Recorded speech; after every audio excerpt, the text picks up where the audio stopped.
సర్వోన్నతుడా, సర్వశక్తిమంతుడా, సర్వాధికారి, జీవాధిపతి, జీవం కలిగిన దేవ, పరిశుద్ధ ఆత్మదేవ, వేవేల దూతలతో కొనియాడబడుతున్న తండ్రి, నీకు స్తోత్రములు యేసయ్యా. తండ్రి, ఇచ్చిన ప్రవ్వ గర్భఫలం బట్టి నీకు స్తోత్రములు యేసయ్యా. తండ్రి, ఇచ్చిన చంటి బిడ్డ యందు పసిబిడ్డను బట్టి నీ కృతజ్ఞతాస్తుతులు ప్రవ్వ యేసయ్యా. తండ్రి, ఈ రణమునందు నీ కృప నీ కనికరము చెప్పు నీ పరిశుద్ధ దినమునందు ప్రవ్వ పసిపిల్లల కొరకు ప్రార్థన చేస్తున్నాను ప్రవ్వ. తండ్రి, పరిశుద్ధాత్మదేవ, ప్రతి పసిపిల్లలను మీరు జ్ఞాపకం చేసుకోండి ప్రవ్వ.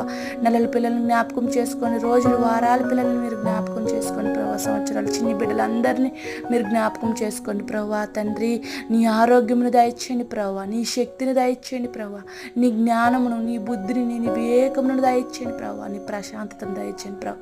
తండ్రి, చెయ్యపట్టి వెన్ను తట్టి చక్కటి ఆలోచనలు దయచేయండి ప్రవ్వ. తండ్రి, మంచి త్రోవ నడిపించండి ప్రవ్వ యేసయ్యా. తండ్రి ప్రవ్వ, అనేక పిల్లలకి నాయన యేసయ్యా అనేక రకములుగా తండ్రి యేసయ్య శోధించబడుతున్నారు ప్రవ్వ యేసయ్య. ఏవేవో రోగములంటూ వస్తున్నాయి నా తండ్రి కొందరు బిడ్డలకు ప్రవ్వ. వాటిని నీ దయచో, నీ కృపచో దేవ, వాటిని ముట్టి మీరు స్వస్థపరచమని నా తండ్రి. ఆ తల్లిదండ్రికి సంతోషమును దయచేయమని ప్రవ్వ. సాతాను శోధించు, ఆ శోధన యేసునామములో లయపరచమని నా తండ్రి. ఈ దినమందు ప్రవ్వ, ఈ పరిశుద్ధ దినమందు ప్రతి చంటి బిడ్డని మీరు జ్ఞాపకం చేసుకోమని యేసునామములో అడుగుచున్నాను నా పరమ తండ్రి. ఆమేన్.